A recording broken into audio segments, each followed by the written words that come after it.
வாழ்வாதாரத்தில் கை வைத்து வயிற்றில் அடிக்க துடிக்கிறது ஒன்றிய பாஜக அரசு. இந்த பாஜக அரசின் நாசகார சதி செயலுக்கு ஒட்டுமுறி தமிழ்நாட்டு மக்களுக்கு துரோகம் செய்யும் அதிமுக அரசையும் கண்டித்து இச்சட்டத்தை திரும்ப பெற கோரி மதசார்பற்ற முற்போக்கு கூட்டணி கட்சி சார்பில் இந்த கண்டனத்தை தெரிவித்துக் கொள்கின்றோம்.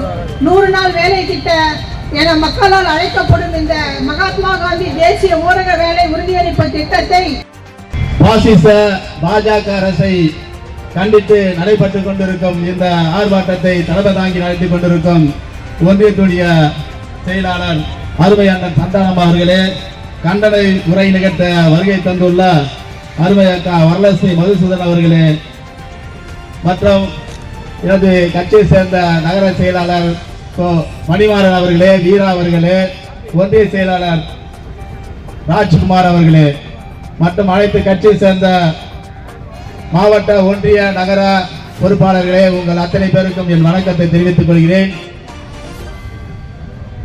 நமது மகாத்மா காந்தி அவர்களின் பெயரில்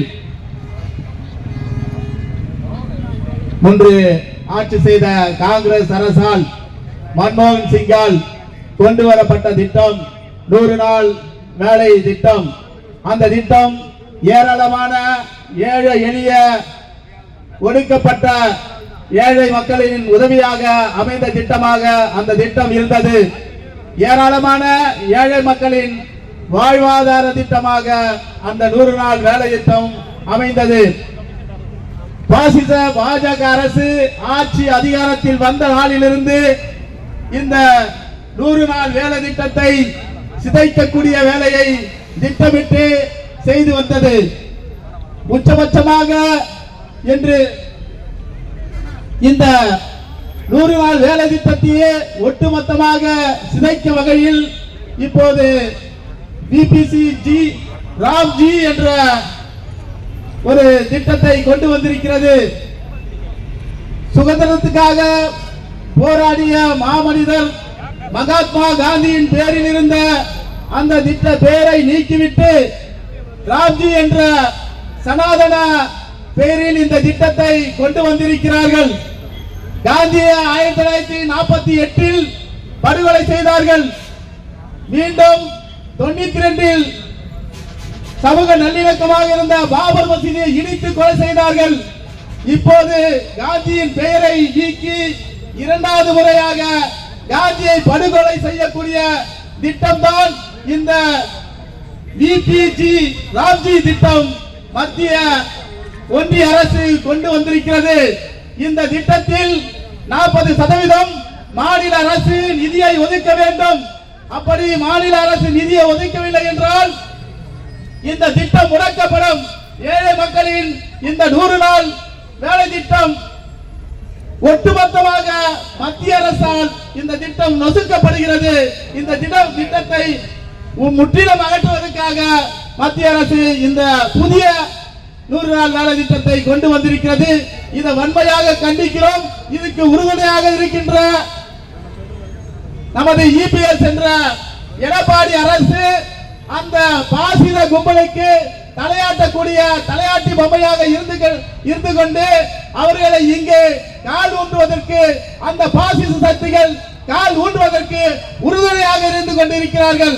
அதோ சீமான் ஒருவர் தமிழ் தேசியத்தை இங்கே மரணம் செய்து விடுவேன் என்று சொல்லிக்கொண்டு ஆரிய கணபாரியை கொண்டு திராவிட கோட்டையை தகர்த்துவேன் என்று கூறுகிறான் என்றால் இவன் தமிழ் தேசியவாதியா ஆர்எஸ்எஸ் கைகூலியா என்பதை மக்களுக்கு வெளிச்சம் காட்ட வகையில் இன்று பேசியிருக்கிறான். அவர்களிடம் நீங்கள் எச்சரிக்கையாக இருக்க வேண்டும். இன்னொருவர் கிளம்பியிருக்கிறார். எந்தவித அடிப்படையும் இல்லாமல் இது தீய சக்தி திமுக என்று கூறுகிறார். அவரிடம் எந்த அடிப்படையும் இல்லை. எப்படி இந்த நாட்டுக்கு நான் முதல்வராக வருகிறேன், வந்தால் என்ன திட்டம் இருக்கிறது என்றெல்லாம் எந்த செயல் திட்டங்களையும் சொல்லவில்லை. திமுக தீய சக்தி என்று சொல்லுகிறார்கள். இவர்கள் எல்லாம் ஆர்எஸ்எஸ் பிஜேபி சன்பரிவார கும்பலின் அடிவரியாக செயல்பட்டுக் கொண்டிருக்கிறார்கள் என்பதை நாம் அடையாளம் கண்ட வேண்டும். இந்த பிஜேபி ஆர்எஸ்எஸ் இவர்கள் துணையோடு இந்த ஜனநாயக அரசை தகர்த்துவிடும் என்று நினைக்கிறார்கள். மீண்டும் சனாதன அரசை இங்கு கொண்டு வர வேண்டும். ராமஜானத்து முறையை கொண்டு வரும் என்றார். ராமராட்சி முறை என்றால் என்ன என்பதை ஒரு நிமிடத்தில் கூறி நான் முடிக்கிறேன். ராமர் ஆட்சி காலத்தில் ஆண்டார் என்று சொல்கிறார்கள். அவர் ஆட்சி காலத்தில் ஒரு பிராமணனுடைய குழந்தை இறந்து விடுகிறது. அந்த குழந்தையை தூக்கிக் கொண்டு ஓடி வருகிறான் பிராமணன். ராமா, என் குழந்தை இறந்து விட்டது, உன் ஆட்சியில் ஏதோ அநியாயம் நடந்து விட்டது என்று கூறுகிறான். அதை கண்டதும் ராமன் உடனடியாக 4 திசைகளுக்கு ஆட்களை அனுப்புங்கள், எந்த இடத்தில் அநியாயம் நடந்துகிறது என்று பாருங்கள் என்று கூறி 4 திசைகளுக்கும் ஆளை அனுப்புகிறான். எங்கேயும் அநியாயம் நடக்கவில்லை. அப்ப காட்டில் சென்று பார்க்கலாம் என்று காட்டுக்கு செல்கிறான். காட்டில் அங்கே அடர்ந்த காட்டில் சமூகன் என்ற ஒரு சூத்திரன் மரத்தில் கிளையில் கால்களை தொங்க விட்டுக் கொண்டு கடவுளை நோக்கி தவம் செய்து கொண்டிருக்கிறான். அதை பிராமணன் பார்த்துவிட்டு, ராமா, இதோ பார், உன் ஆட்சியில் ஒரு சூத்திரன் தவம் செய்யலாமா என்றான். ராமன் வாளை எடுத்து அவன் தலையை வீழ்த்தி விட்டான். அந்த ராமராஜ முறையை தான் மீண்டும் கொண்டு வர நினைக்கிறார்கள். இந்த சனாதன சக்திகளை மீண்டும் ஒரு முறை வீழ்த்தி மண்ணில் கவுப்போம் என்று கூறி என் உரையை முடித்துக் கொள்கிறேன். நன்றி, வணக்கம். கொண்டிருக்கின்றது. மகாத்மா காந்தி மாநிலங்களுடைய நிதி சுமையை அதிகரிக்க 100 நாள் வேலையை முடக்க நினைக்கும் பாஜகவை கண்டிக்கின்றோம்.